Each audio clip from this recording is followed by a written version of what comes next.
What's going on, everyone? Welcome back to the show. So today we're going to take a look and listen to Sheldon Whitehouse. He's going to be talking about his plan for Social Security reform. So that's what we're going to focus on in this video. But first off, if you guys can do me a favor, please like the video, subscribe to the channel, hit that little bell notification, and then click all. By clicking all, you'll get notified anytime we post a video. We do daily videos here, so by clicking the bell notification and clicking all, you should be getting updated every day. And just a reminder, thank you for your support. I really appreciate it. And if you'd like to follow me on Twitter and Threads, you can at the TEC Show Live. Okay, so we're going to go ahead and play. This is Sheldon Whitehouse, and he's going to be talking about reforming Social Security. Okay, so here we go. Since the start of this Congress, my distinguished ranking member and many of the Republican members of this committee have insisted we should focus only on rising debt and deficits. Because of what they portend for debt and deficits, I have looked at the enormous, well-documented costs and economic risks associated with climate change. These risks to our economy are deadly serious. But we have also held hearings on common-sense proposals to reduce debt and deficit with raised revenue from large corporations and wealthy individuals who too often skate in our rigged system. Today, I welcome a conversation with Republican colleagues about how to protect Social Security, which, according to CBO, along with Medicare, will make up more than half of spending growth over the next decade. With Social Security and Medicare accounting for so much future spending growth, you cannot have a serious conversation about our nation's fiscal situation if you only focus on non-defense discretionary spending, which represents less than 15% of total federal spending. Without new revenue, Social Security will only cover 80% of its projected benefits by 2035. That's only 12 years away. This hearing will therefore examine how to close that revenue gap to preserve the promise of Social Security for our kids and grandkids, working adults, and current retirees who will still be alive in 2035. Our promise to them is one we must not break. Social Security is the bedrock of retirement security and the nation's most effective anti-poverty program. It's a lifeline for millions of seniors, their children, and people with disabilities. In February of this year, that lifeline reached 20% of the entire U.S. population. Almost every senior in this country will receive payments from Social Security, benefits they have earned that let them retire in dignity. One of my constituents, Robert of Pawtucket, said, "I rely on my Social Security as my only source of income. I'd find it impossible to continue to live independently if Social Security were changed, reduced, or eliminated. Social Security benefits were a contract between the federal government and its citizens." Antonella of North Providence said, "I would be very sad and depressed if there were any cuts to Social Security. I'd just get by as it is." And Laurel, also of Pawtucket, said that without Social Security, she would have to go back to work and probably have to work until I die. For years, Republicans proposed slashing Social Security benefits, letting Wall Street gamble with seniors' retirement, or even sunsetting Social Security altogether. Then, at the State of the Union, President Biden received a bipartisan standing ovation from Republicans and Democrats alike when he proclaimed that cutting Social Security and Medicare was off the table. As he said that night, we got unanimity. So, this hearing proceeds under the premise that Republicans want to extend Social Security solvency and will stand by their commitment not to cut benefits. That, of course, leaves only one option: raising revenue. Fortunately, there are win-win common-sense solutions that would both extend Social Security solvency indefinitely without benefit cuts, while also making our rigged tax system fairer. Right now, the cap on Social Security contributions means a tech exec making $1 million effectively stops paying into the program at the end of February, while a school teacher making far less contributes their share through every single paycheck all year.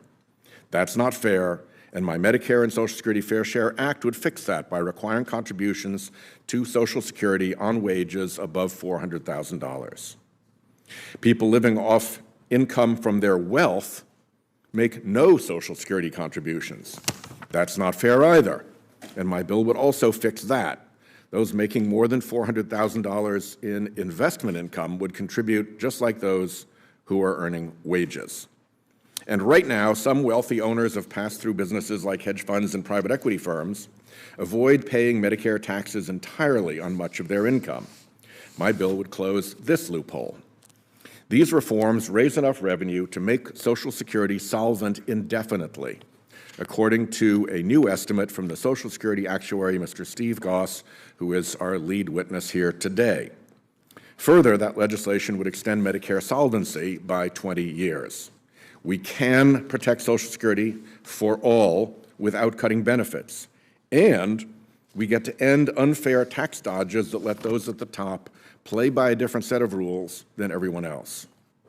Now, we could do even better and actually strengthen benefits, and I'm an original co-sponsor of Senators Sanders and Warren's Social Security Expansion Act, which would expand benefits by $2,400 each year while fully funding the program indefinitely. I welcome the bipartisan commitment not to cut Social Security, but it's not rock solid. MAGA Speaker McCarthy wanted Social Security cuts during the debt ceiling negotiations and has pledged to explore them. The House Republican Study Committee released a plan to cut Social Security by $718 billion over 10 years. The plan would also raise the retirement age to 69, which would effectively cut benefits by 13% every year and especially harm low-income workers. Raise revenue or cut benefits. These are the only two options. If Republicans stand by their commitment not to cut benefits, they must safeguard Social Security solvency by raising revenue. There is no other way to honor our promise to older Americans to retire with dignity. Okay, so that was Sheldon Whitehouse. Now, you heard what he was saying, especially at the very end there. Either you're going to cut benefits or you're going to bring in more revenue. And if you need to bring in more revenue, that means you're going to need to tax someone. And whether that be the wealthy, whether that be across the board for everyone, you need to raise taxes in order to bring more money into the programs. And so that's what he was talking about. That was his main focus.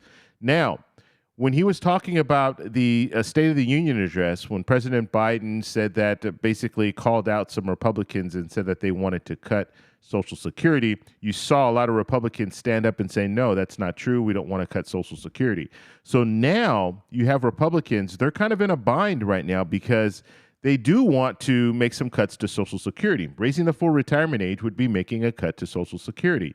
So because they stood up and said they didn't want to make any cuts to Social Security, it's going to be very hard for them to justify raising the full retirement age. It's also going to be hard for them to justify making any cuts to Social Security. In September, we're going to have a debate when it comes to the budget for 2024. Are you going to see Speaker McCarthy holding Social Security and Medicare hostage and saying we need to make some cuts in order to agree to a budget?